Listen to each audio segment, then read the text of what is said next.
connaissaient la parole de Dieu étaient eux-mêmes sous la loi. Donc n'étaient pas éclairés. Et ce qui fait que jusque-là, chacun de nous s'est pas dit à chercher à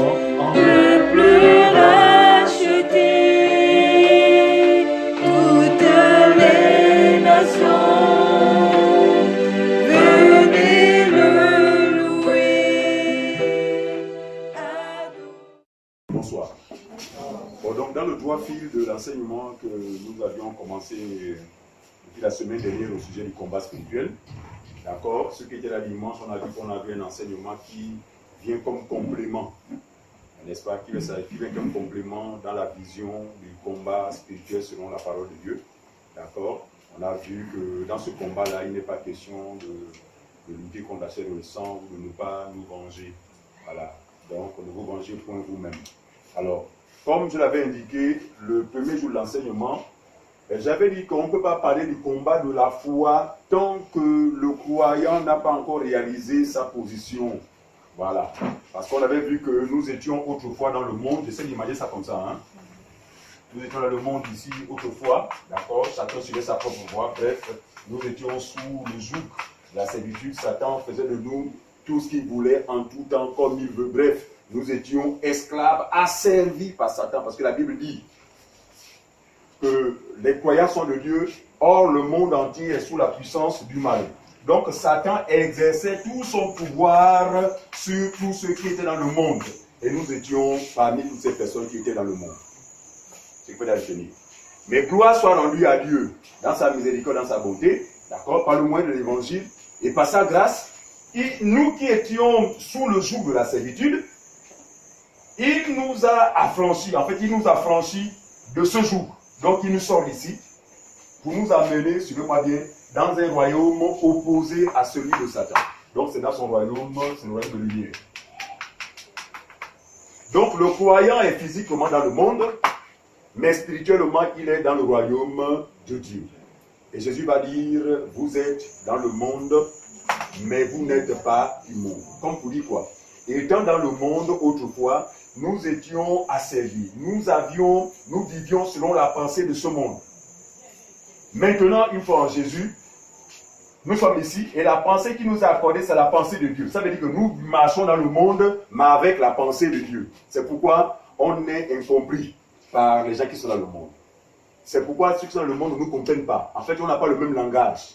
Cela se justifie par ce fait-là que le Seigneur nous a défait de la pensée du monde, c'est la pensée que nous avions autrefois, et il nous a accordé désormais sa pensée qui nous régit alors que nous sommes sur la terre. C'est ce qu'il dit. Prenons Romains chapitre 12, le verset 1 à 3. C'est la suite du combat. Voilà, c'est pas la suite, en fait c'est la position, en fait, ou encore la position qui est celui du croyant. Voilà, la position du croyant ou la position du chrétien en Christ Jésus. Parce que quand on nous a réalisé ça, eh bien, nous n'aurons plus, nous vivrons plus dans la peur, comme ça a été par le passé. Toujours on a peur des démons, on a peur. Souvent c'est parce qu'on n'a pas la bonne information. Donc, ouais, Romains 12, 1 à 3. Donc la position du croyant ou la position du chrétien en Christ Jésus. Romains 12, c'est à la page 1145. J'ai la parole de Dieu. Je vous exhorte donc, frères, oui, par les compassions de Dieu, à offrir vos corps comme un sacrifice vivant, saint, agréable à Dieu, ce qui serait de votre part un culte raisonnable. Ensuite, verset 2, suivez. Ne vous conformez pas au siècle présent. Regardez, donc bien qu'étant dans le monde, suivez-moi bien, nous ne sommes plus des mondains. Bien qu'étant dans le monde, nous ne sommes plus des mondains. Pourquoi? Parce que nous vivons dans le monde, mais ayant la pensée de Dieu. Par conséquent, nous ne pourrons plus nous conformer à la pensée à laquelle se soumettent tous ceux qui vivent dans le monde. C'est pourquoi il dit, ne vous conformez pas à la pensée du monde. En effet, il n'y a pas lieu que nous nous conformions à cette pensée parce que nous ne sommes plus du monde. Si encore nous étions du monde, d'accord, on pourrait se conformer. Mais en réalité, on n'est plus censé nous conformer à la pensée du monde. Donc, ne vous conformez pas au siècle présent, mais soyez quoi? Mais soyez transformés par le renouveau. Transformés par quoi? le renouvellement de l'intelligence. Qu'est-ce qui nous transforme? C'est le renouvellement de l'intelligence. D'où vient le renouvellement de l'intelligence? Le renouvellement de l'intelligence vient de la parole de Christ que nous écoutons chaque jour ou encore régulièrement. À force d'écouter, nous nous verrons transformés dans notre façon de faire, dans notre façon de penser. En fait, tout en nous va prendre, n'est-ce pas, sera en harmonie désormais avec la pensée qui est celle de Dieu. Est-ce que vous comprenez ça? C'est ce qui va nous distinguer de l'ensemble des hommes sur la terre. 1 Corinthiens chapitre 2, on va lire à partir du verset 14. 1 Corinthiens chapitre 2, à partir du verset 14.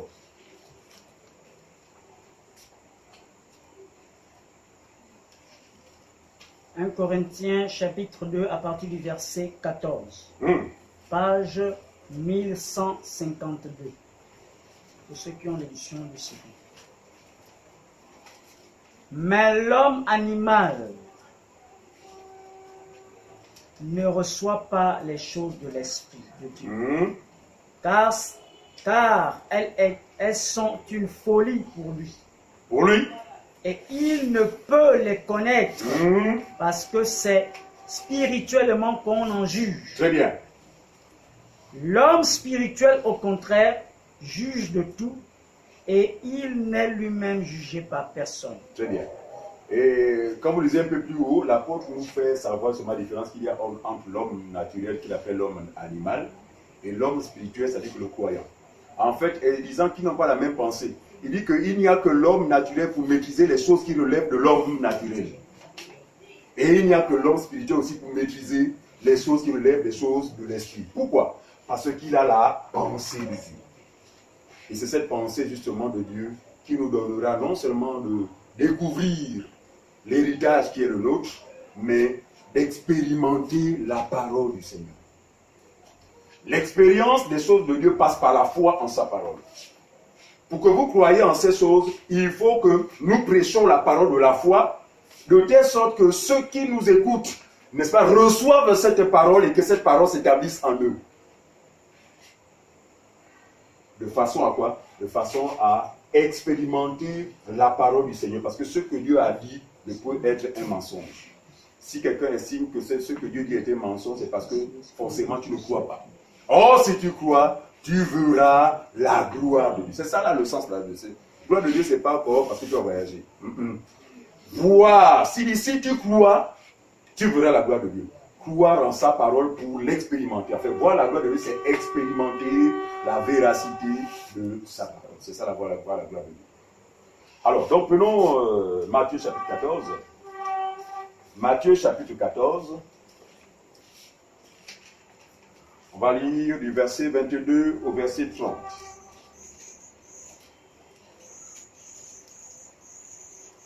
À 31. Matthieu 14, 22 à 31. Rapidement. Matthieu chapitre 14, à partir du verset 22 à 31. Aussitôt après, il obligea les disciples à monter dans la barque et à passer avant lui, de l'autre côté. Regardez, c'est justement après la distribution des pains et du poisson. Comme nous le savons tous, Jésus était suivi par une grande foule. Non pas, suivez-moi bien, non pas à cause de ceux que cette foule voyait en Jésus la vie éternelle, mais simplement qu'ils ont été émerveillés, n'est-ce pas, d'avoir quelqu'un qui leur fournit du pain et du poisson sans forcer, sans effort. Donc, la foule s'est retrouvée satisfaite par quoi? Par le besoin charnel. Donc, le Seigneur avait pourvu à leurs besoins charnels en leur donnant du pain et du poisson. Donc, l'engouement de la foule, ou encore, si les gens suivaient Jésus, la multitude, c'est parce que, à cause du manger et du boire. Comme cette génération, qui aussi, comme la foule, parce que pour nous, ils font partie de la foule. Parmi ceux qui suivent Jésus, il y a la foule et il y a les disciples du Seigneur.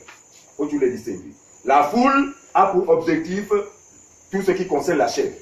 mariage, voyage, protection charnelle, tout ça là. Voilà, c'est pourquoi on suit Jésus. Or, le disciple, lui, il sait que ces choses-là, en fait, sont non seulement un droit, d'accord? C'est acquis, parce que le Seigneur dit que si nous recherchons les vraies choses, le reste, il prend soin. Donc, le souci du croyant ou le souci du disciple n'est pas les choses de la chair. Mais lui, c'est quoi? Quand il voit le Seigneur, il voit en lui quelque chose de très grand. C'est la vie et la vie en abondance. Vous vous souvenez de Pierre? Alors que Jésus va lui dire que Pierre, vous aussi faites comme les gens, partez. Hein? Suivez-les, allez-y. Pierre va dire comment? À qui d'autre irions-nous? À qui d'autre irions-nous? Si Pierre était dans le contexte de la chair, mon ami, il n'y a pas que Jésus qui pouvait lui donner le poisson et le pain. Mais Pierre est dans l'esprit de cette vie-là, qui est en cet homme-là. Aucun homme sur la terre ne peut me la donner. D'où, Seigneur, tu nous chasses là, à qui d'autre irons-nous? C'est toi qui as les paroles de la vie éternelle. Le pain, il peut trouver le pain avec quelqu'un d'autre. Le poisson avec quelqu'un d'autre. Mais les disciples, eux, avaient un but ou recherchaient une seule chose en Jésus, c'est quoi? C'était les choses de l'esprit, la vie éternelle.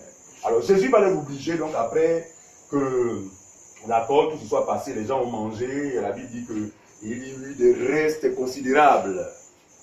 Il y en avait tellement de pain et de poisson.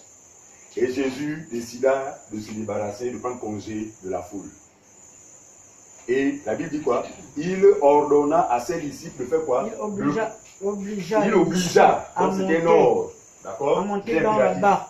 À monter dans la barque. Et à passer avant lui. Voilà. De l'autre côté. Ils sont tous ici, tout se passe ici. Donc le pain, tout ça, la machin, tout le monde comprend. La foule et les disciples sont tous ici. Mais à un moment, le Seigneur leur oblige de faire quoi? De passer de l'autre côté. L'autre côté, naturellement, c'était effectivement de l'autre côté de la rive. Mais comme nous avons l'habitude de dire que les évangiles, quand on les lit, même les faits historiques ont un sens. En fait, rien n'a été écrit par hasard dans ce livre-là. Tout ce qui a été écrit, en fait, cache un enseignement ou un message pour nous édifier. Donc, physiquement, ils ont traversé de l'autre côté, naturellement, d'un endroit à un autre. Mais pour nous, comprenons que cette traversée, c'était simplement quoi? Pour les différencier de la foule. Bien qu'étant parmi la foule, mais ils étaient des disciples du Seigneur. Et c'est la même pensée que le Seigneur a aujourd'hui, bien que nous soyons confondus avec tout le monde, on a les mêmes visages, on va au même travail, mais Dieu a parmi les hommes ses disciples, donc ceux qui lui appartiennent. Par conséquent, ceux-là sont tenus de traverser, d'aller de l'autre côté, parce que l'autre côté, ce sont les choses de l'esprit, auxquelles la foule ne peut accéder. C'est pas ce que je comprends. Non, les choses de l'esprit, on a dit tout à l'heure, dit que l'homme naturel ne comprend pas les choses de l'esprit. En effet, il est étranger, il ne peut pas comprendre ici là. Mais pour y aller ici là, c'est le Seigneur qui a le pouvoir de nous envoyer de l'autre côté. Parce que ici, bien aimé, c'est la vie et la vie en abondance. Autrement dit, c'est les choses de l'esprit, donc les choses spirituelles. Donc, vas-y, continue. Il les obligea d'aller de l'autre côté. Obligea à ses disciples, oui, à monter dans la barque, oui, et à passer avant lui, très bien, de l'autre côté. Donc Jésus avait l'intention de les rejoindre. Continue, frère. Pendant qu'il renverrait la foule. Donc, qu'il passe de l'autre côté en entendant qu'il renvoie la foule. Quand il eut renvoyé, après avoir renvoyé la foule, il monta sur la montagne. Jésus monta où? Sur la montagne. Donc ici la foule est partie, Jésus le tout seul, mais va sur la montagne. Pour prier, à l'écart. Et comme le soir était venu, il était là seul. C'est bien dit. Donc, il n'y a pas la foule, il n'y a pas les disciples, mais il est seul. Verset 24. Oui. La barque déjà au milieu de la mer était battue par les flots. Très bien. Donc, avant que les disciples n'arrivent ici, là, ils sont au milieu de la mer. Mon ami, mes amis, chers frères et sœurs, une tempête s'éleva. C'était compliqué. On y va. Car le vent était contraire. À la quatrième à la 4e veille de la nuit, Oui. Jésus alla vers eux, marchant sur la mer. Suivez ce que nous sommes en train de lire. Jésus avait promis les rejoindre de l'autre côté. Parce que l'autre côté symbolisait son royaume. Il envoie ses disciples dans son royaume. Et il a promis les rejoindre. Mais vous allez voir qu'avant qu'il arrive dans son royaume, parce qu'en réalité, personne ne peut avoir accès dans son royaume si ce n'est pas Jésus. Alors, vous comprenez qu'il ne pouvait pas arriver de l'autre bord tant que Jésus lui-même n'était pas avec eux. Personne ne peut venir au Père sans que le Père, en fait, c'est le Fils, sans que le Père n'attire. En fait, c'est Jésus qui est le chemin, la vérité et la vie. C'est Jésus qui est le médiateur en nous. Donc, même quand bien ils avaient dévancé, ils ne pouvaient arriver de l'autre côté. Et Jésus le savait. C'est pourquoi Jésus, qu'est-ce qu'il a fait? Il les a rejoints. La Bible dit, marchant sur les eaux. Comprenez bien cela. C'est écrit, marchant sur les eaux. Il y a quelques années dans notre pays, je ne sais pas si c'était un Nigérien ou un, je ne sais pas, c'était un Camerounais. Il est tombé sur cette écriture-là. Il est tombé, il a lu. Et puis se souvenir ce que j'ai dit que vous ferez des choses plus grandes que celles que j'ai faites. Jésus a marché sur les eaux, il a dit que j'ai fait des choses plus grandes. Il a appelé la radio, hein. Il a été courageux, il a appelé la radio, la télévision. Allez, rendez-vous aux Akaï. Allez hop! C'est la suite, il a fini par perdre sa vie. Pourquoi? Parce que ce monsieur s'est contenté seulement de la lettre. Vous voyez bien que la lettre tue, l'esprit vit. On ne fait pas des choses comme ça. Il faut comprendre pourquoi Jésus a marché sur les eaux. Qu'est-ce qu'il voulait enseigner à l'église? Parce qu'il savait que l'église allait retomber, relire cet texte-là et comprendre sa pensée. Et nous n'avons pas besoin d'aller aux Akaïs, si vous voulez bien. Mais nous, ce que nous recherchons, c'est quoi? La pensée de Dieu. Qu'est-ce que Dieu est en train de nous enseigner? Regardez. Jésus marche où? Sur quoi? Sur les eaux. Permettez-moi. N'oubliez pas qu'ici, c'est pas tant, hein. C'est d'imaginer ça comme ça, voilà, qui influence le monde. Alors, Jésus marche où? Sur les eaux. Pour rejoindre qui? Les disciples, qui étaient déjà embarrassés. Le vent était contraire, donc en fait, même quand il ramait, eh bien, le voilà, très bien. Vraiment, il n'avait plus le contrôle de la barque. En effet, une vie sans Jésus, on perd le contrôle. Nous n'avons pas. En fait, ta vie ne peut pas être. En fait, tu ne peux pas marcher ou vivre, ou marcher sur le droit chemin, ou être dans la volonté de Dieu sans Jésus lui-même. Regardez, les vents qui souffrent de part et d'autre, les vents contraires, sont symboles de quoi? Symboles justement de la puissance du monde. D'accord? De tout ce qui nous influence venant du monde. Mais nous n'avons pas le pouvoir de lutter contre la puissance du monde si ce n'est pas Jésus. C'est pourquoi, bien qu'il pouvait ramer, il se retrouvait toujours entraîné par les vents contraires. Jésus les rejoignant en faisant quoi? En marchant sur les eaux. Regardez-moi bien. Jésus, c'est le Seigneur. Et il marche quoi? Il marche sur les eaux. Les eaux ici, ce n'est pas l'eau physique. Non. Dans les faits historiques, c'était l'eau physique. On ne peut pas dire le contraire. Mais nous serons la pensée. L'eau là, c'était quoi? L'eau, c'est sa parole. Jésus marche sur sa parole. Autrement dit, il soutient toutes choses par sa parole. En fait, Jésus, c'est la parole. Donc ici, il est en harmonie avec sa propre nature. C'est pas ce que fait comprendre. Alors, Jésus étant la parole, c'est que nous disons que aucune révélation ne peut être au-dessus de la parole. Regarde, un collègue pasteur, alors que nous échangeons, j'ai réalisé vraiment que le démon qu'on appelle l'ignorance là, c'est un démon très puissant. Pasteur, mais ignorant. Il me dit, alors qu'on parlait de la doctrine, je lui disais que, mais écoute, la doctrine, en fait, ça ne se négocie pas parce que c'est un commandement du Seigneur.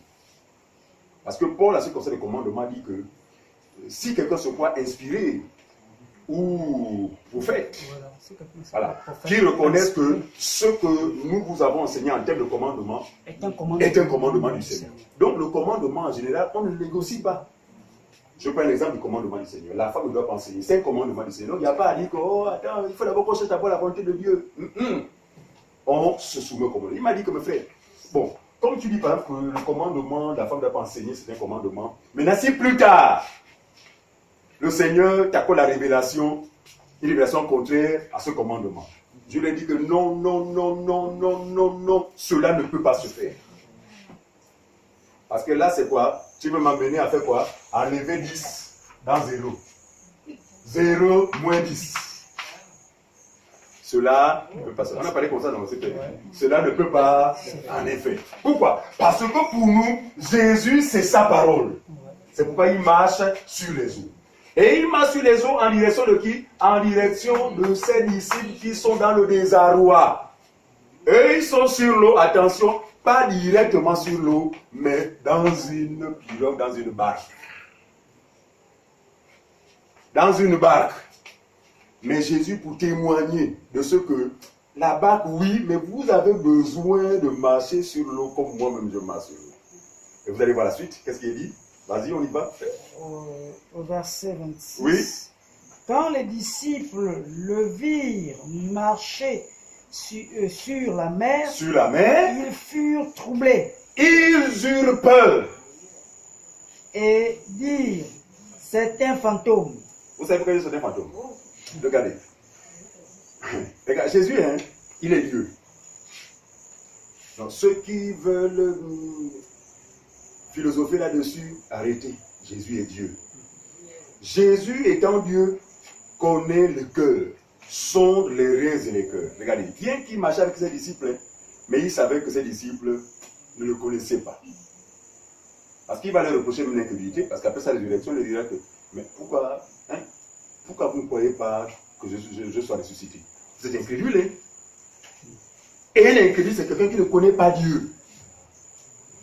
Il marchait avec Jésus, mais ne le connaissait pas dans sa nature réelle. En ce sens que, s'il le connaissait réellement, il ne serait pas étonné de voir Jésus marcher sur les eaux. Mais ils sont restés incrédules, et tout de suite, ils ont dit non. Non, le Seigneur ne peut pas marcher sur les eaux, ça c'est un fantôme. Ils se sont dit, il ne peut pas.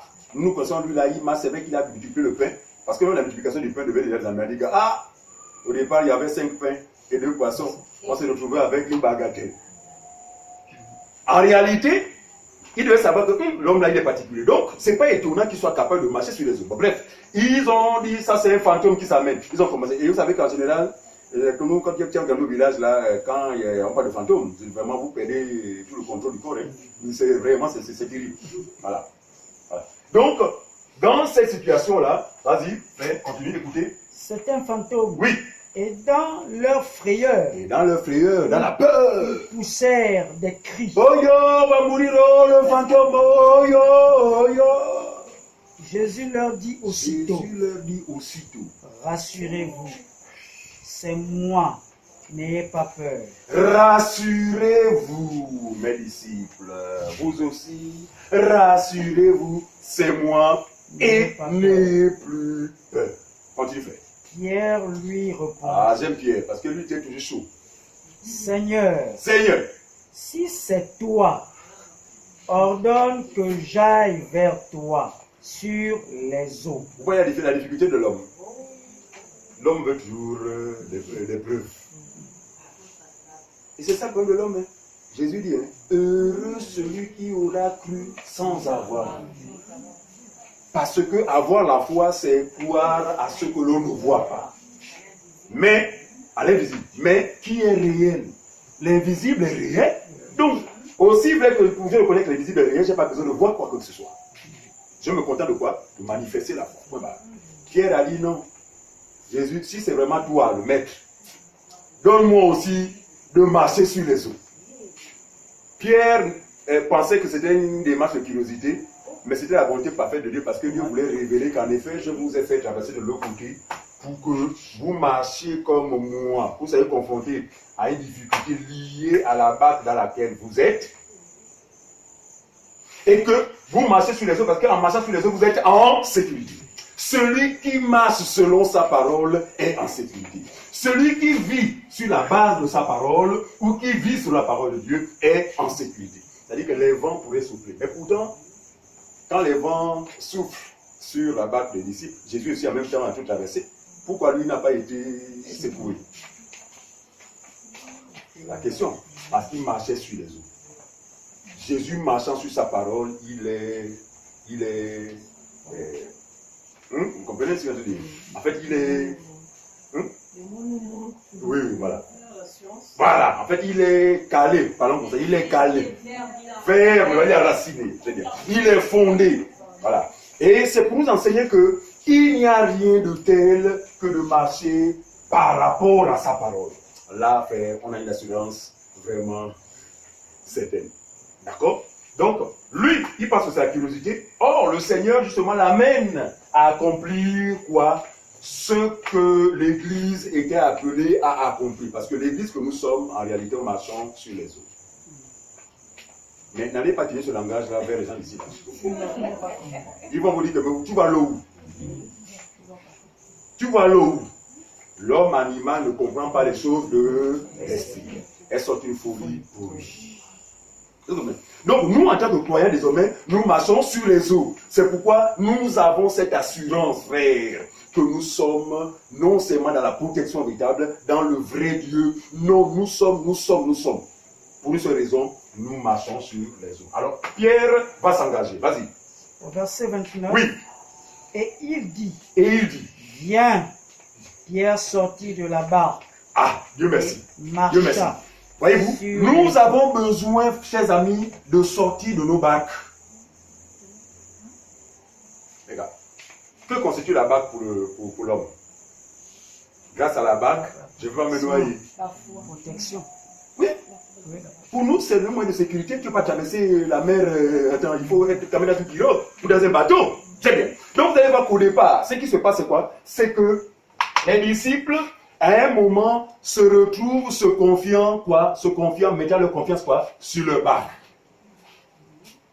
C'est pas comprendre.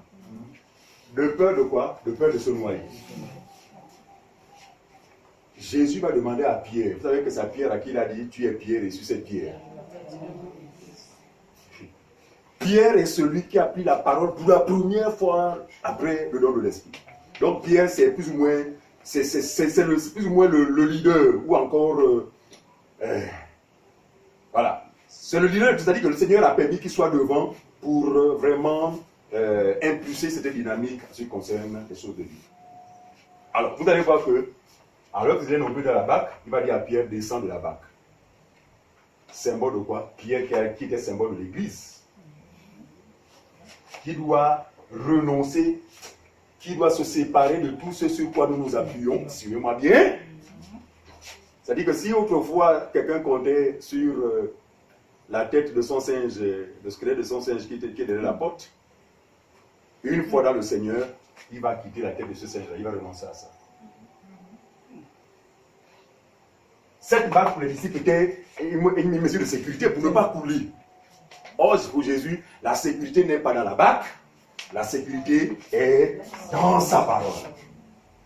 Et il dit à Pierre, vas-y frère, il dit, il dit, viens. Pierre sortit de la barque. Regardez, ce n'est pas Pierre, suivez-moi bien, il faut qu'on décortique ça. Ce n'est pas Pierre qui a pris l'initiative de quitter la barque. 29. Écoutez bien. Ce n'est pas Pierre qui a pris l'initiative de quitter la barque, mais c'est Dieu qui l'a appelé. Regardez, c'est pourquoi nous disons qu'on ne devient pas chrétien par volonté. Oh, moi j'ai dit que, en tout cas en 2019 là, moi je me convertis au Seigneur. Tu seras tout dans la barque. Oh, Dieu veut appeler dans sa parole. Il va appeler lui-même des gens. Toi, viens. Et rassurez-vous, si nous sommes dans le Seigneur, tout ce temps que nous avons été appelés. On est dans ces ça, on a dit que la conversion se passait un appel spécifique. On a été appelés. On a entendu une voix, parce que mes brebis entendent ma voix et elles me suivent. Et quand on l'a entendu, on a compris que le Seigneur nous appelait. D'accord? Donc cet appel-là consiste à quoi? À quitter nos barques. Donc à renoncer à nos béquilles, à jeter nos béquilles, les béquilles sur lesquelles nous appuyons, pour nous appuyer maintenant sur la véritable béquille qu'est sa parole. Et sur cette base, il dit à Pierre, viens! Et Pierre va venir, n'est-ce pas? Vas-y. Pierre sortit de la barque. Il sortit de la barque. Marcha sur les eaux pour aller vers Jésus. Ah! Sur la base de la parole du Seigneur, Pierre s'est retrouvé, en fait, a été émerveillé de savoir quoi. Il s'est retrouvé en train de marcher clairement sur l'eau, le liquide. Je peux imaginer dans quel état d'esprit, mon Dieu. Un tel exploit, mais mon Dieu. Quelle sensation. L'eau là qui est marchée, ça devient comme les carreaux. Suivez, suivez. Pierre marche en direction de celui qui l'a appelé. Il vient. Il commence à marcher. Oui, Seigneur, j'arrive. Attends-moi là, ne bouge pas. Vas-y. Verset 30.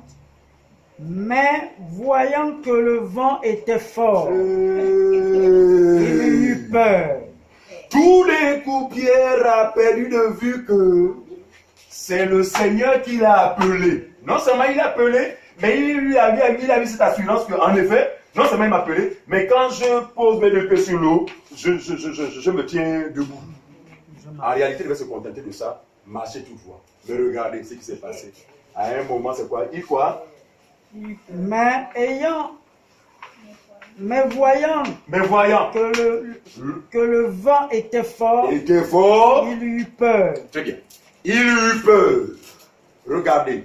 Dès que la peur intérieure, regardez, l'une des armes efficaces de Satan, c'est quoi? C'est la peur. Mais regardez comment il utilise ses serviteurs, les faux docteurs, les faux évangélistes, les faux. Que c'est quoi? J'ai suivi à l'émission. Allô, prophète? Oui. Ça pas de connaissance. Oui, papa. Et je vois un esprit comme... oui. Et si vous ne venez pas vers moi, vous êtes en danger. Ils font comme le maître. Sème la peur. Et cette peur-là désempare la personne est obligée d'aller vers eux. Ils se mettent comme des solutions. Ils s'inscrivent en solution. C'est la méthode. Donc, vous voyez bien que Satan, justement, a usé des vents comme il en use aujourd'hui, parce que même nous, frères, les vents soufflent. Mais gloire soit rendue à Dieu, parce que nous demeurons fermes sur la parole du Seigneur qui nous donne de marcher sur les eaux. Très bien. Mais il y a eu des vents contraires et il eut peur. Dès qu'il a eu peur, frères et amis, il a ouvert les portes à Satan. Je parle ici dans un contexte où l'Église n'était pas encore née. C'est-à-dire que le Seigneur est en train de donner des enseignements, mais de manière imagée. La peur a ouvert une porte à Satan, et une fois la peur pénètre un homme, on tombe malheureusement, chers amis, dans quoi? Dans ce que Dieu déteste, l'incrédulité. Vas-y, frère. Il eut peur, et comme il commençait à s'enfoncer, il s'écria, Seigneur, sauve-moi. Vous voyez bien que c'est suite à la peur. La peur l'a conduit à l'incrédulité. Et quand on est victime de l'incrédulité, on s'enfonce forcément. Et Pierre a commencé à voir sa mort. Oh Seigneur, Seigneur, sauve-moi. Seigneur, sauve-moi. Vas-y, frère. Aussitôt Jésus étendit la main, le saisit et lui dit, homme de peu de foi. Regardez, dans nos faiblesses liées à la foi, aussi vrai qu'il nous appelait, il tendra toujours la main.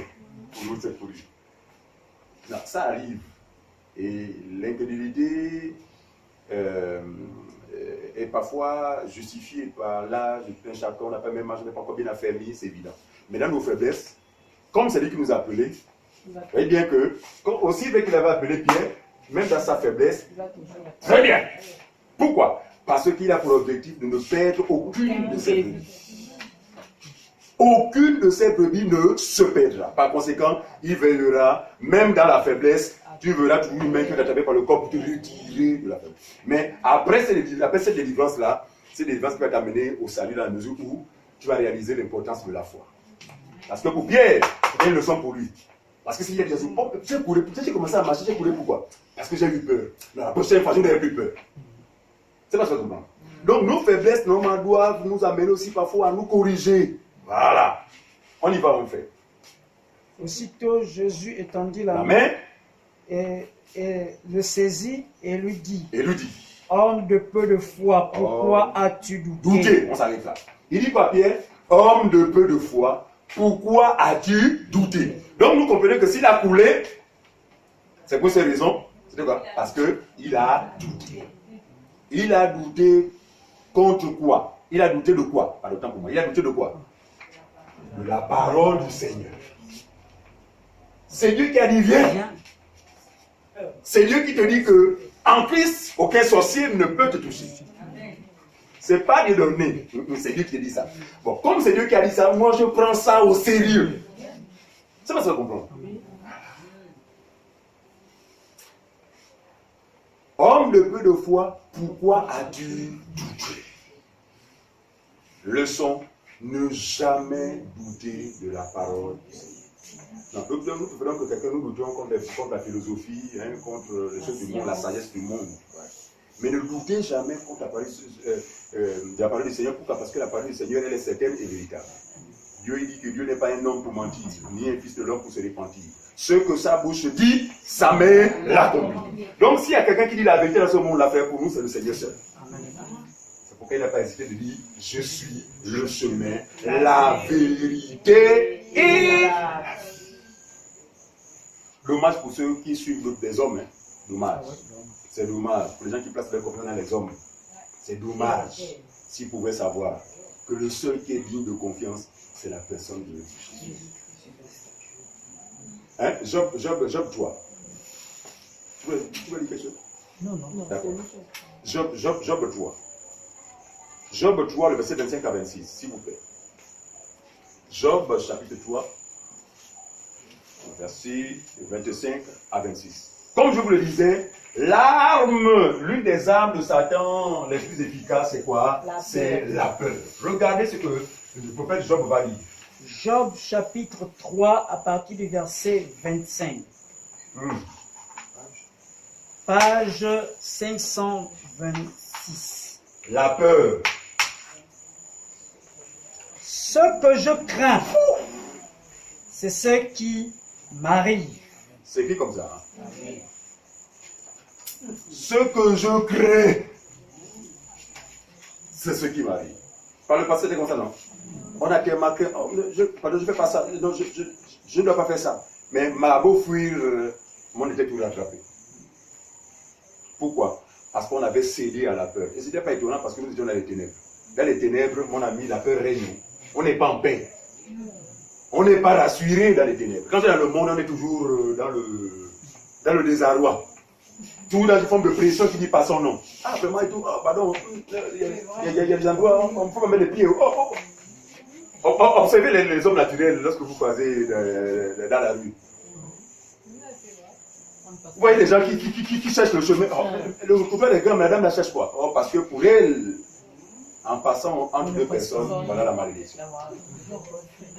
Donc, c'est quoi? C'est l'expression en fait de quoi? De l'esclavagisme en fait. C'est-à-dire que c'est des esclaves, ils ne sont pas libres. Or, Jésus est venu à ce moment pourquoi? C'est pourquoi? C'est pour nous rendre libres. C'est pourquoi il y a que nous les croyants frères, nous marchons, que ce soit à gauche, à droite, au milieu, ce n'est pas notre problème. Le but pour nous c'est quoi? C'est d'arriver au marché. Si je pars au marché, que ce soit entre deux personnes, que ce soit du côté gauche, du côté droit, ce n'est pas mon problème. Mon but c'est quoi? C'est arriver au marché. Or, le non-croyant, lui, avant d'arriver au marché, il faut d'abord s'assurer qu'on n'est pas passé entre deux personnes. C'est terrible, c'est triste. Même dans les ascenseurs. Mais madame, passez. Non, passez d'abord. Ça, c'est quelle vie ça? Pour nous, ce sont des esclaves qui ont besoin d'être affranchis. Ah, si les gens pouvaient comprendre le bien fondé de l'évangile, et les gens vivraient vraiment librement. On ne faut pas. Tellement de faux pas. On n'est plus libre de manger ce que l'on veut. On n'est plus libre. Mais c'est quoi ça? Satan s'y plaît. Parce que l'île est là, c'est quoi? C'est pour rendre les gens esclaves. Vas-y. Donc ce que je crains, c'est ce qui m'arrive. Donc la peur, à vous avoir la peur, justement, la peur, ça va t'atteindre. Parce que tu as peur. Ensuite, ce que je redoute, c'est ce qui m'atteint. C'est écrit comme ça dans ce blanc. C'est Job qui parle. Ce que je redoute, c'est ce qui m'atteint. C'est pourquoi, regardez, nous avons besoin de connaître celui qui nous a appelés, je vous assure, une fois dans sa connaissance, frère. C'est pourquoi il a dit, hein, je vais vous accorder une paix que le monde ne peut donner. Parce qu'une fois vous avez cette paix-là, frère, vous vivrez la réelle vie. Eh frère, nous n'allons pas partir, on n'est plus là. Libre, libre, libre, parce que nous savons et nous avons réalisé que celui qui est désormais en nous, frère, est plus fort que celui qui règne dans le monde. Tu as fini? Jusqu'à 26? Verset 26. C'est ça. Donc, Ésaïe 54. 15. C'est pas fini? Alors, revenons rapidement. Je n'ai ni tranquillité, ni paix, ni repos, et le trouble s'est emparé de moi. Je n'ai ni paix, c'est le cas de ceux qui sont dans le monde, ni paix, ni tranquillité, Ni repos, ni repos, et le trouble s'est emparé de moi. C'est ce que chacun de nous a vécu par le passé, vrai ou faux? Amen. Si quelqu'un me dit que je vis ça encore, c'est que tu as besoin, là c'est mal de traverser, c'est de descendre de la barque. Regardez, ce sont des choses réelles. En fait, on n'est pas des conteurs. Ce n'est pas des contes qu'on vous raconte. C'est la parole du Seigneur que nous croyons certaine. Ésaïe 54, 15, 17. Ésaïe 54, versets 15 à 17, page 732. Les prophètes ont dit, hein, je vous le rappelle, les prophètes ont dit, hein, le juste vivra par la foi. Regardez, il n'y a que la foi à la parole de Dieu, frère, qui nous aura de vivre. Sans cette foi, nous mourrons certainement. Certainement, nous mourrons sans la foi en Jésus. On y va. Ésaïe 54, verset 15 à 17. On y va. Verset 15 à 17. Oui. Si l'on forme des complots, Si des gens forment des complots ou des démons forment des complots contre toi, si l'on forme des complots, cela ne viendra pas de moi. Quiconque se liguera contre toi tombera sous ton pouvoir. regardez, si l'on forme des complots contre toi, cela ne vient pas de moi. Même quand je pourrais le permettre, mais cela ne vient pas de moi. Et il dit ceci, Quiconque. regardez, on a par le passé on a toujours eu affaire à des personnes, des ennemis physiques. Mais nous perdons de vue qu'il n'y a pas que des ennemis physiques. Et il n'est pas évident que nous connaissions forcément nos ennemis. La grâce que nous avons eue dans le Seigneur, c'est que peu importe ce que les gens pourraient faire à notre insu, parce qu'on n'a toujours pas besoin de savoir ce que les gens complotent contre nous. Ce n'est pas notre problème. Pourquoi? Parce que pour nous, nous sommes dans maman poule. Nous sommes dans ses ailes. Donc mon problème, ce n'est pas quoi, mais qui veut me tuer? Mon assurance, c'est que, aussi vrai que je suis sous maman, rien ne m'a. Mais il y a des complots, bien aimés, qui se passent non seulement même à l'échelle des démons, des sorciers, des autres. Je vous assure, beaucoup de choses se passent. Si Dieu pouvait nous ouvrir les yeux pour savoir ce qui se passe autour de nous, nous serions vraiment stupéfaits. D'accord? Mais gloire soit rendue à Dieu de ce que, étant en lui, nous avons cette assurance. Donc, mais il dit ceci, pour ces personnes-là qui font des choses pour chercher à vous détruire, soyez en paix. Car il dit quoi? Quiconque se liguera contre toi Toutes ces personnes qui chercheront à vous faire du mal, en tant qu'enfant de Dieu, suivez-moi bien, tombera sous ton pouvoir. Regardez, tombera sous ton pouvoir. Avons-nous un pouvoir? C'est le... Hein? Avons-nous un pouvoir? J'aime votre réponse. Avons-nous un pouvoir? Non. Voilà. Non et oui. Non, pourquoi? Parce que nous n'avons aucun pouvoir personnellement. Très bien. Mais en Christ Jésus, nous avons un pouvoir. C'est lequel? C'est celui du Seigneur Jésus-Christ qui nous a donné gratuitement. Maman Lucie, tu n'es plus n'importe qui. Tes adversaires ne te reconnaissent plus depuis un certain temps. Tes ennemis ne peuvent plus te reconnaître parce que quelque chose s'est passé. Tu as désormais le pouvoir. Il dit que si quelqu'un se lève pour s'attaquer à toi, il tombera sous ton pouvoir. Or, le pouvoir, c'est la personne de Jésus. Autrement dit, rencontrera Jésus. Fera face au Seigneur. mais qui peut faire face au Seigneur et vivre. Continue, frère. Voici j'ai Ah, ce sont les prophètes qui annoncent ces choses-là, les prophètes, avant que Jésus n'arrive. On y va, frère. Voici j'ai créé l'ouvrier qui souffle le charbon Oui. au feu et qui fabrique une arme En un mot, j'ai créé ces par gens-là son qui ont la travail. capacité de fabriquer des armes. par son travail, voilà. mais Des j'ai armes créé telles que les fusils, aussi le destructeur pour la briser. tout ça. Très bien. Donc, regardez. Il dit ceci. Il dit que, je prends l'exemple tout simple. Les sorciers, bon, je n'ai pas été un sorcier, bon, j'étais un sorcier de manière générale parce que j'étais dans la désobéissance par rapport au Seigneur, d'accord, mais je n'ai pas pratiqué la sorcellerie que nous connaissons. Aller manger les gens, placer des fusils nocturnes. Mais je sais que ils utilisent des moyens, des armes, ils ont des armes qui sont les leurs, d'accord. Avec leur intelligence ou inspirés par Satan, ils ont créé des armes qui sont les leurs. Mais il dit que moi aussi, j'ai créé une arme, des armes pour détruire ces armes-là.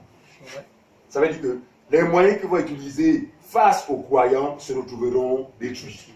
Je prends un exemple simple, quelqu'un qui va être fusillé nocturne, je ne sais pas comment ça se présente, mais je fais comme ça là. Pour la me tuer. Mais il verra son fusil être écrasé ou se casser avant même qu'il le tire sur la gâchette. Pourquoi? Parce qu'il veut faire face à un fils de Dieu en qui Christ vit. On y va, frère, continue. Au verset 17, Oui. toute arme forgée Contre toi sera sans effet. Regardez, beaucoup de gens, en fait, faute de connaissance, ont pris ce passage-là, pas seulement ce passage-là, plusieurs passages, c'est-à-dire qu'il y a des commerçants qui en ont fait une industrie dans les marchés. Ils ont pris le temps de fouiller les passages qui donnent vraiment l'assurance. Oh, je serai avec toi. Oh, oh, oh, oh. Et ils sont allés, ils sont mis à fabriquer des panneaux. Écrire, et les vendre. Suivez. Sur 10 panneaux, il y a les autres passages où il y a les autres versets. Mais il va prendre toute arme forgée contre toi sera sans effet. Il va avoir au moins un stock. Il va y en avoir un stock. Pourquoi? Parce qu'il sait que les ignorants, quand ils viendront au marché, ils vont trier que le panneau qui est écrit toute arme forgée contre toi. Et vous avez vu qu'il fut un temps où, dans toutes les maisons pratiquement, il y avait tout le panneau là, toute arme forgée contre toi. Alors, regardez, pour eux, dans la compréhension du monde, c'est la présence du panneau dans la maison là qui fait ta force. Or, Dieu n'a pas dessiné sa parole pour les murs. C'est pas ce que vous comprenez. Dieu a dessiné sa parole pour le cœur de l'homme, dans la vie de l'homme. C'est pas sur les murs. Une parole de Dieu sur le mur n'a pas de patte. Elle ne peut se réaliser. Par contre, par la foi dans la vie d'un homme, alors elle prend forme et elle se réalise. Et c'était comme ça. Toutes les maisons, on a vu des passages qui se racontent moi. En tout cas, tous les passages qui rassurent à toutes les maisons. Et donc, parfois, à l'entrée même dehors, tout en forgé contre moi. Il pense que c'est ce qui va faire le sorcier de pouvoir l'attaquer. Non, c'est l'histoire. Non. Par contre, si cette parole-là est en toi, tu la manifestes à toi, en effet, tout ce qui sera fait contre toi n'aura point d'effet.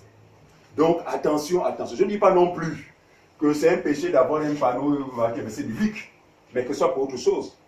D'accord? Vous allez peut-être mettre un passage en Dieu à tenter le monde. Peut-être pour ceux qui vont visiter, ils vont dire ça, on ne sait jamais. D'accord? Mais pour vous, ce n'est pas que c'est l'extraordinaire.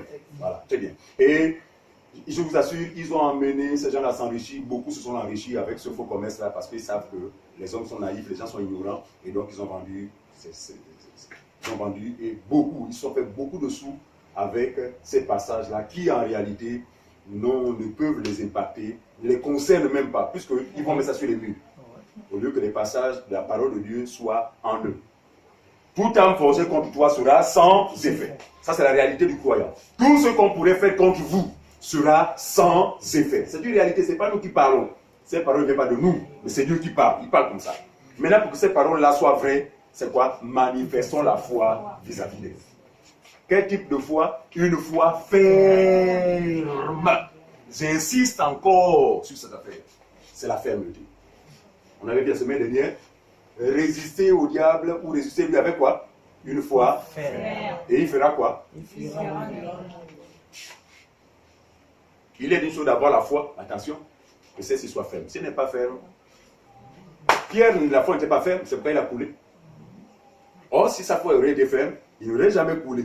Il allait même faire même 2 tours. Mais Jésus, attends, je ne parle pas avoir la bague, je reviens encore. Voilà. Mais sa foi n'a pas été ferme. Tout ça sont des enseignements pour nous donner d'être ferme dans la foi. Et de ne pas regarder aux circonstances. Ce n'est pas parce que tu as senti une douleur que tu es atteint.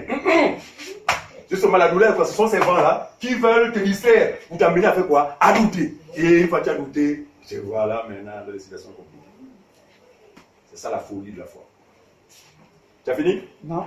Et toute langue qui se lèvera en justice contre toi, tu la condamneras.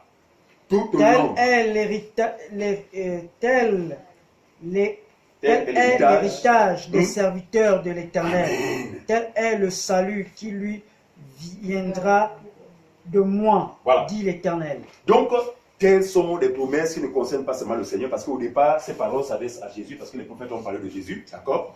Maintenant qu'une fois en Christ, le Seigneur nous donne ça comme héritage. C'est-à-dire que ces paroles-là même nous concernent. Elles concernent qui? Les serviteurs de Dieu. Un serviteur de Dieu, ce n'est pas seulement celui qui prêche.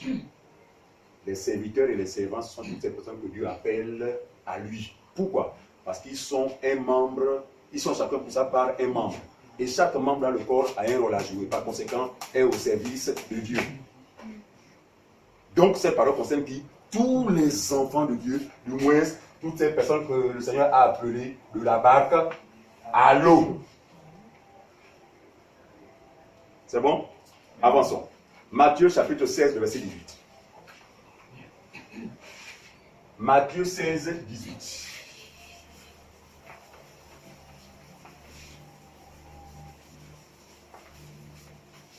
Et moi, je te le dis.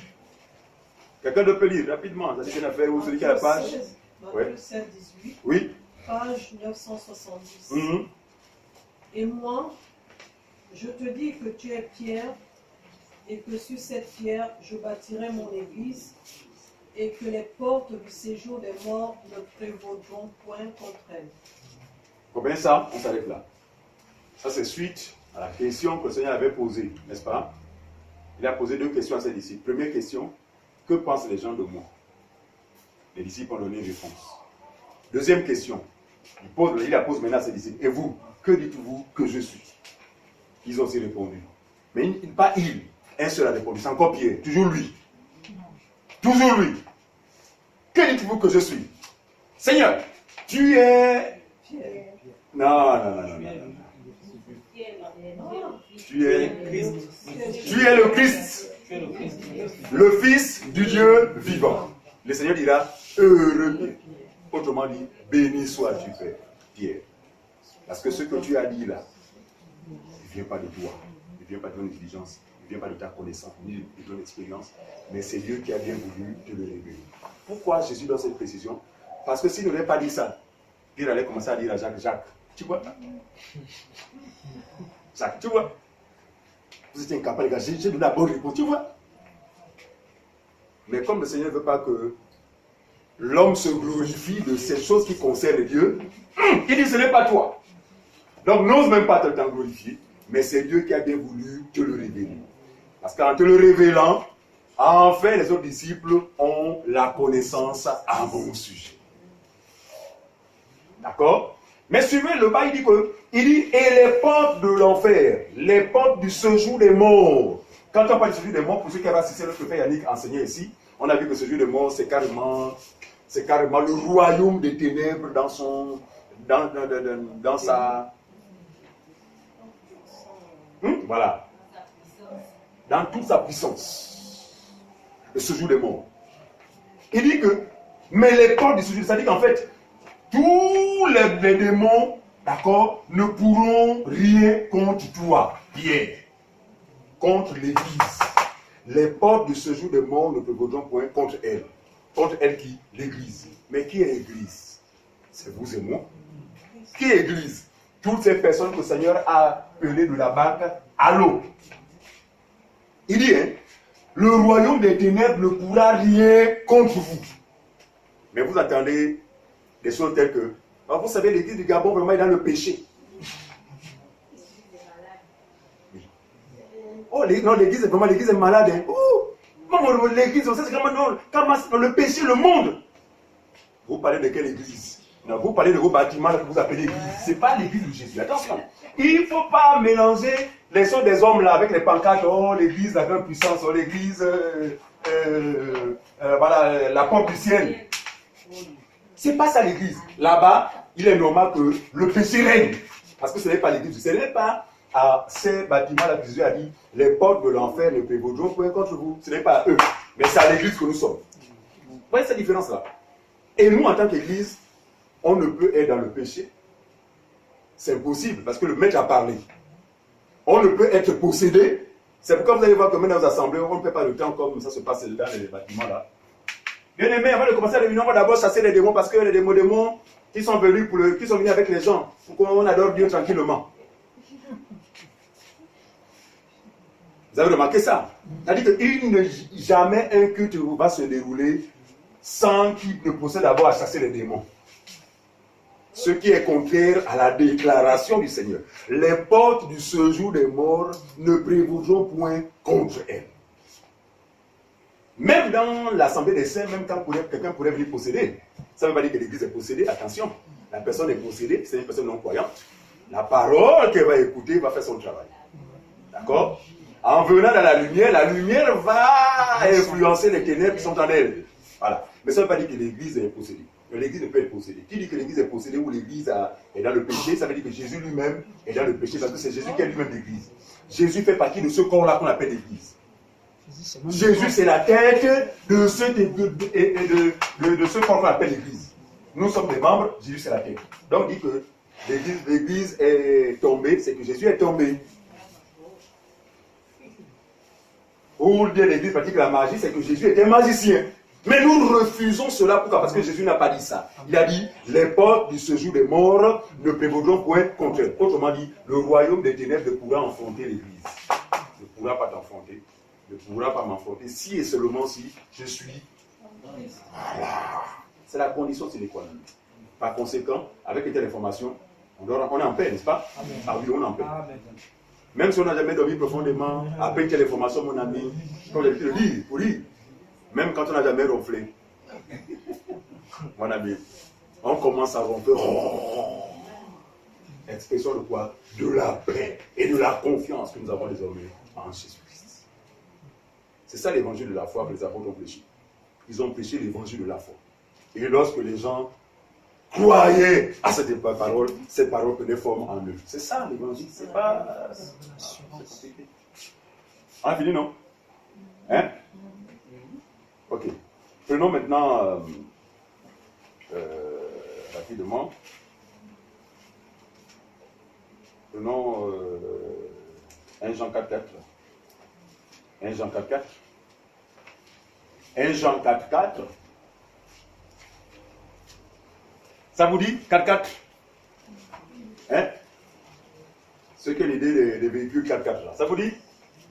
Voilà. Quand je passe à ce genre-là, à ce passage-là, j'ai fait du rapport avec le 4x4. Et la particularité du 4x4 dans les véhicules. Tout terrain. 1 Jean 4. Oui. 1 Jean 4. 1 Jean 4.4. Verset 4. Oui. C'est la page 1245. Oui, 1 Jean. Oui. Oui, c'est ça. C'est 1 Jean 4.4. 4, verset 4. Vous, petits enfants. Vous, petits enfants. Vous êtes de Dieu. Autrement dit, vous, les croyants. Vous savez que ne peut croire que celui qui est petit, non? Amen. Hein? Amen. Non. Les adultes ne croient pas. Ne peut croire que les petits enfants. C'est pourquoi Jésus a dit, laissez venir à moi les petits enfants. Attention, ce n'est pas les bébés physiques. Hein? Amen. Car le royaume des cieux est à eux. Ici, il est en train de parler des gens qui croient simplement et facilement. Voilà. C'est pourquoi Jean reprend les mêmes thèmes que j'ai dit. Et vous, petits enfants, on y va? Et vous les avez vaincus. Vous les avez vaincus. Regardez, on a vaincu qui? Le séjour des morts. On a vaincu Satan et ses démons. Pas par nos propres moyens. grâce à l'œuvre de Jésus à laquelle nous croyons. C'est pas se faire comprendre. Amen. On n'a pas vaincu le diable et ses démons autrement. Non, on n'a pas vaincu le diable avec le sel, avec l'eau, avec l'huile, avec les mouchoirs. Non, parce que ces choses-là ne peuvent pas le vaincre. Mais ce qu'il a vaincu, c'est la mort de notre Seigneur sur la croix. Et donc, cette mort, cette victoire, nous ayant été accordée, d'accord, Paul, les gens considèrent que c'est nous qui avons vaincu l'adversaire. Continue, frère. Parce que celui qui est en vous est plus grand que J'aime celui ça. qui est Il dans précise. le monde. Il précise. On l'a vaincu, pourquoi? Parce que désormais, celui qui est en nous, oulala, celui qui est en vous est plus fort que celui qui cause les dégâts dans le monde.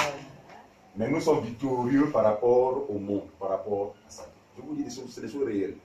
Prenez cette parole, manifestez la foi maintenant. Tu as fini, frère? Oui, oui. Ok, 1 Jean 5, 18, on avait déjà lu ça. Bon, prends à partir de 18, 19. 1 Jean 5, 18, 19. 18 à 19. Oui. Nous savons que quiconque né de Dieu Quiconque est né de Dieu, ne pêche point. regardez. Regardez. Suivez, je vais expliquer. Il dit que nous savons que quiconque est né de Dieu, donc tous ceux qui sont nés de Dieu, c'est quoi? C'est nous qui avons cru au Seigneur, d'accord? Ceux-là qu'il a appelés. Il dit que tous ceux qui sont nés de Dieu ne peuvent plus pécher. Et vous allez comprendre pourquoi le diable n'a plus accès dans nos vies. Ceux qui donnaient, ou ceux qui avaient toujours donné accès dans nos vies, c'était quoi? C'était la nature du péché que nous avions par le passé. Donc, pour que nous soyons désormais à l'abri de Satan et ses démons, ce que Dieu a fait, c'est quoi? C'est d'enlever la nature du diable en nous. De telle sorte qu'ils ne se reconnaissent plus en nous. Celui qui est né de Dieu ne pêche point. Par conséquent, vas-y. Mais celui qui est né de Dieu se garde lui-même. Se garde lui-même. Et le malin ne le touche pas. Et le malin ne le touche pas. Première raison, parce qu'il n'a plus la nature du diable, donc le péché. Donc le diable ne se reconnaît plus en lui. Deuxième raison, c'est qu'il se garde lui-même. On avait expliqué se garder lui-même, non? Parce que si on pense à se garder lui-même, c'est quoi? Chacun va maintenant utiliser des moyens pour se garder de soi-même. Se garder lui-même, il faut prendre le langage. C'est quoi? On va expliquer ça ici, là. Aussi, encouragez-nous aussi un peu. Amen. Se garder soi-même, c'est demeurer dans la foi ou demeurer ferme dans sa parole. Il ne faut pas faire comme Pierre.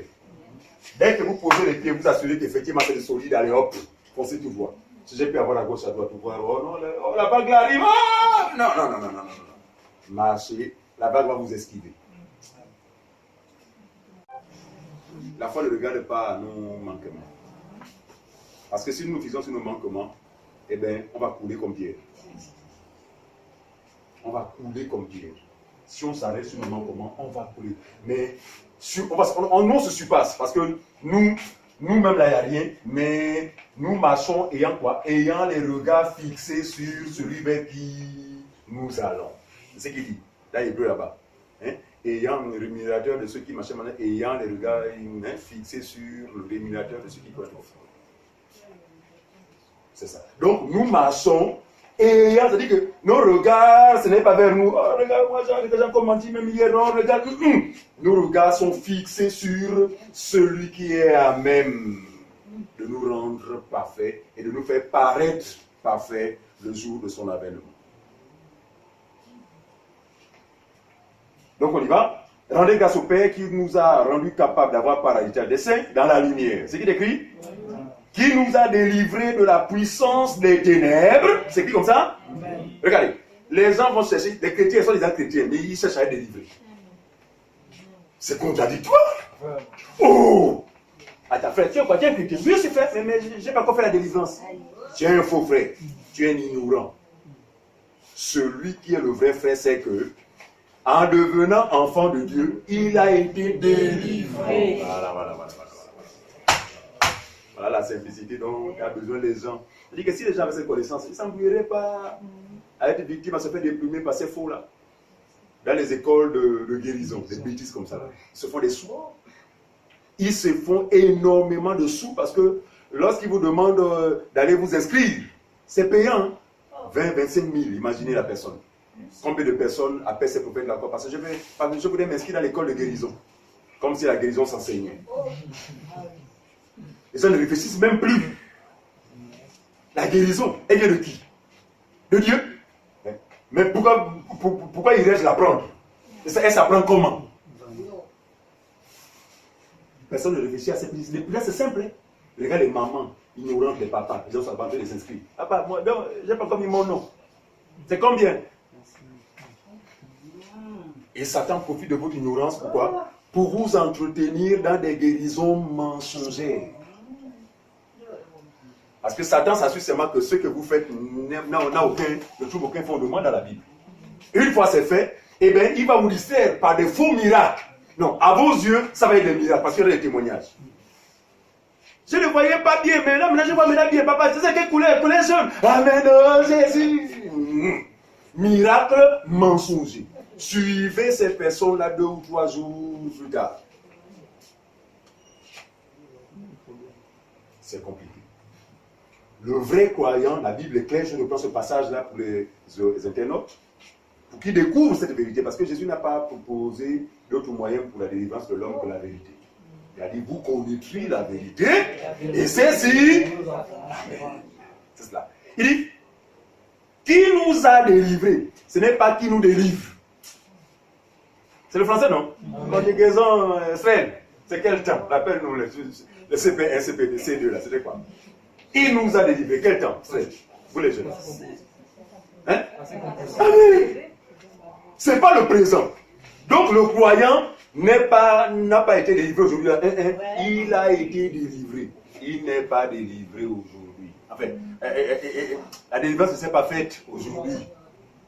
Il a été délivré. Il nous a délivrés de quoi?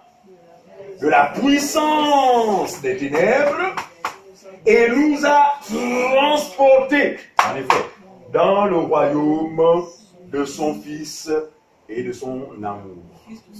Voilà, en qui nous avons quoi? La rédemption et la rémission des péchés. La rémission des péchés, c'est quoi? C'est le pardon total et définitif de nos péchés. Tu sais, on peut chrétien, mais on pêche toujours, hein? De quel péché parlez-vous? Parlez-moi du péché contre mon propre corps, peut-être ça. Du péché contre mon prochain, peut-être ça. Mais contre Dieu, je n'ai plus de péché. Il m'a rendu saint. Je suis saint. Voilà. Donc voilà un peu la parole de la foi que nous avons voulu partager. Je pense que c'est un enseignement qui vient encore renforcer ce que nous avons commencé la semaine dernière au sujet du combat spirituel, au sujet du sujet, vraiment afin que notre foi soit désormais plus que ferme. Que le Seigneur vraiment nous donne de persévérer. Persévérer, c'est quitter la barque pour arriver jusqu'à Jésus sans couler. Mais rassurez-vous, il veillera à cela. Même quand on va vouloir couler, mais attention, quand vous savez que ça que vous enfoncez, n'oubliez d'appeler, ah Seigneur, viens à mon secours. Pierre a fait ça, n'est-ce pas? Et le Seigneur l'a secouru pour le ramener, évidemment. Donc voilà un peu vraiment que Dieu nous garde, qu'il nous maintienne à la foi au nom de Jésus. Amen. Amen.